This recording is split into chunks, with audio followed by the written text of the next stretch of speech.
Hello दोस्तों, स्वागत करती हूँ आपका आपके अपने यूट्यूब चैनल रामनीर क्लासेस में। कार्यपुस्तिका कक्षा 10 विषय गणित की हम सॉल्व कर रहे हैं। कार्यपत्रक 18 तक हम हल कर चुके हैं।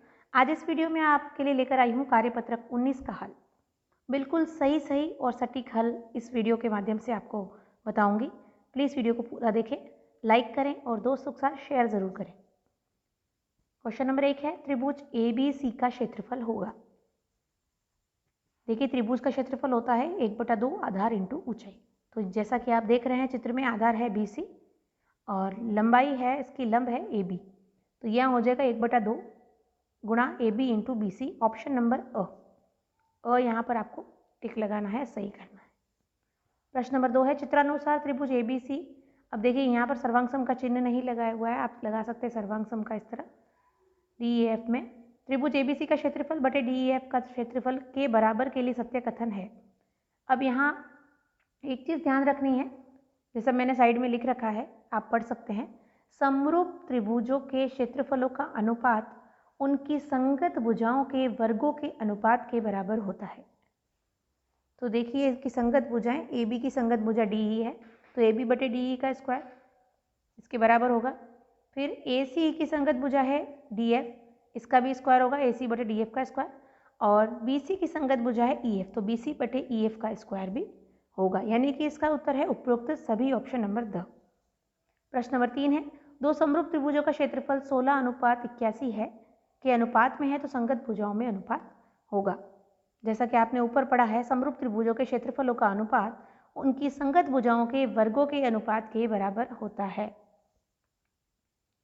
तो अगर क्षेत्रफलों का अनुपात 16:81 है तो भुजाओं का अनुपात उसका अंडर रूट होगा। तो इसका उत्तर होगा ऑप्शन नंबर ब, 4:9। अब ये कैसे आया है उसको आप देखिए। इसका हल करते हैं हम जानते हैं कि दो समरूप त्रिभुजों के क्षेत्रफलों का अनुपात उनकी संगत भुजाओं के वर्गों के अनुपात के समान होता है। मतलब 16/81 किसके बराबर होगा? पहले त्रिभुज की भुजा का स्क्वायर बटे दूसरे त्रिभुज की संगत भुजा का स्क्वायर। तो ये होगा 16:81 का अंडर रूट। 16 का अंडर रूट होगा 4 और 81 का होगा 9। तो दोनों भुजाओं का अनुपात होगा 4:9। तो इस प्रकार ये हल हो गया। चौथा सवाल देखिए, दो समरूप त्रिभुजों की भुजाएं 4:5 के अनुपात में हैं, तो इन त्रिभुजों के क्षेत्रफलों का अनुपात क्या होगा? तो देखिए, प्रश्न नंबर 3 हमने जो समझा है ये उसका विलोम है। क्षेत्रफल यहाँ पर पूछा गया है और भुजाएं दे रखी है, तो हमें भुजाओं का वर्ग कर देना है। तो ये होगा 4 का वर्ग 16 और 5 का वर्ग होगा 25। तो उत्तर आ जाएगा ऑप्शन नंबर स, 16:25। पांचवा सवाल देखिए, दो समरूप त्रिभुजों की संगत माध्यिकाओं का अनुपात 9:16 है, तो इनके क्षेत्रफलों का अनुपात होगा। यहाँ सही उत्तर है ऑप्शन नंबर स, 81:256। इसका भी मैं आपके सामने हल लेकर आई हूँ। हल कैसे होगा देखिए, दो समरूप त्रिभुजों के क्षेत्रफलों का अनुपात इनकी संगत भुजाओं के वर्गों के अनुपात के बराबर होता है। अतः क्षेत्रफलों का अनुपात 9 स्क्वायर अनुपात 16 स्क्वायर बराबर 81:256। तो इसका उत्तर हो जाएगा ऑप्शन नंबर स। सवाल नंबर 6 है, त्रिभुज ABC समरूप है त्रिभुज PQR के तथा AB बटे PQ बराबर 1/3 हो, तो त्रिभुज ABC का क्षेत्रफल बटे त्रिभुज PQR का क्षेत्रफल का मान ज्ञात कीजिए। तो ये होगा ABC का क्षेत्रफल बटे PQR का क्षेत्रफल बराबर AB स्क्वायर बटे PQ स्क्वायर बराबर AB कितना है 1 और PQ है 3, तो 1 का स्क्वायर बटे 3 का स्क्वायर, 1 का स्क्वायर 1 और 3 का स्क्वायर होता है 9। तो ये उत्तर आ जाएगा 1/9। ये हमारा पेज नंबर 31 कंप्लीट हो जाता है। चलिए देखते हैं इसका अगला पेज नंबर 32 पे प्रश्न नंबर 7। सातवां प्रश्न है, त्रिभुज ABC में DE समांतर है BC तथा AD बटे DB बराबर 1/2 हो, तो त्रिभुज ADE का क्षेत्रफल बटे त्रिभुज ABC का क्षेत्रफल का मान ज्ञात कीजिए। चूंकि देखिए AD बटे DB बराबर 1/2 दे रखा है, इसलिए AD बटे, अब DB किसके बराबर है देखिए, DB प्लस AD करेंगे, पूरी भुजा आ जाएगी, तो ये हो जाएगी 1/2 प्लस 1। तो ये AD बटे AB, हमने DB की जगह क्या लिखा AB, तो AD बटे AB हो जाएगा 1/3। चूंकि त्रिभुज ABC व ADE में BC समांतर DE दे रखा है, तो कोण B बराबर कोण ADE संगत कोण और कोण C बराबर कोण AED संगत कोण हो जाएंगे, इसलिए ए समरूपता से त्रिभुज ए बी सी समरूप हो जाएगा त्रिभुज ए डी ई के। देखिए यहाँ ए बी सी कर दीजिएगा, समरूप हो जाएगा ए डी ई के। अब इसके आगे का प्रश्न ऊपर देखिए उत्तर, चूंकि त्रिभुज यहाँ से त्रिभुज ए डी ई का क्षेत्रफल बटे त्रिभुज ए बी सी का क्षेत्रफल हमें पूछा है, ए डी ई का क्षेत्रफल बटे ए बी सी का क्षेत्रफल, ये हो जाएगा ए डी स्क्वायर बटे ए बी स्क्वायर।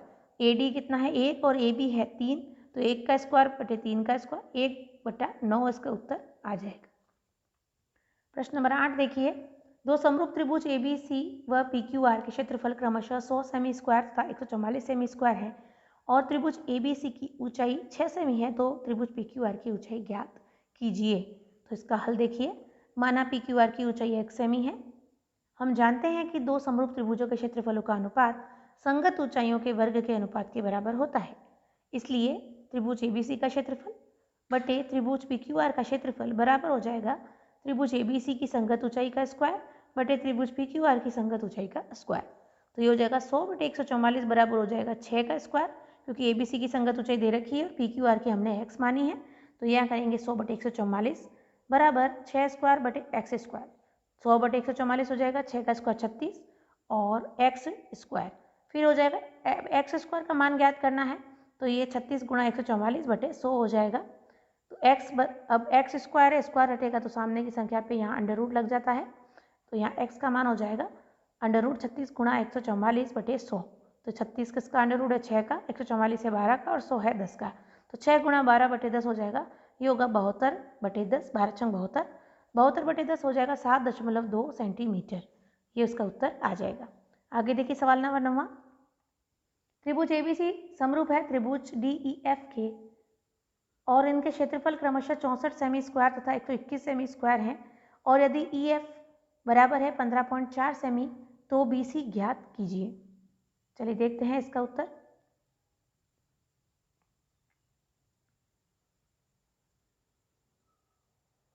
इसका उत्तर आगे देखेंगे।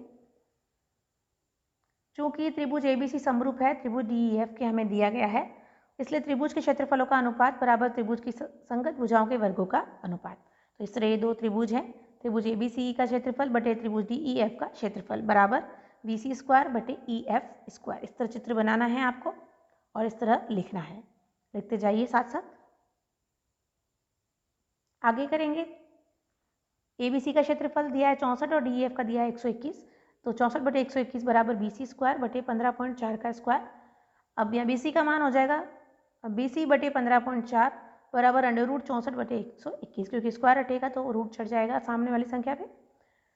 बीसी बटे 15.4 बराबर 64 किसका वर्ग है 8 का और 121 है 11 का, तो 8 बटे 11 लिखेंगे।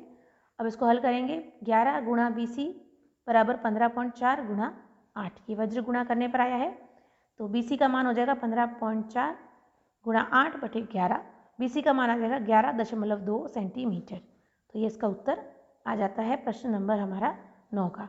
अंतिम प्रश्न है 10वां, त्रिभुज एबीसी समरूप है त्रिभुज डीईएफ के तथा एबी बराबर 5 सेमी, डीई बराबर 3 सेमी तथा एबीसी का क्षेत्रफल बराबर 50 वर्ग सेमी है, तो त्रिभुज डीईएफ का क्षेत्रफल ज्ञात कीजिए।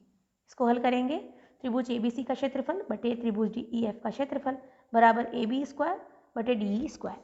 तो एबीसी का क्षेत्रफल दिया है 50, तो 50 बटे त्रिभुज डीईएफ का क्षेत्रफल बराबर एबी का मान 25 और डीई का 9।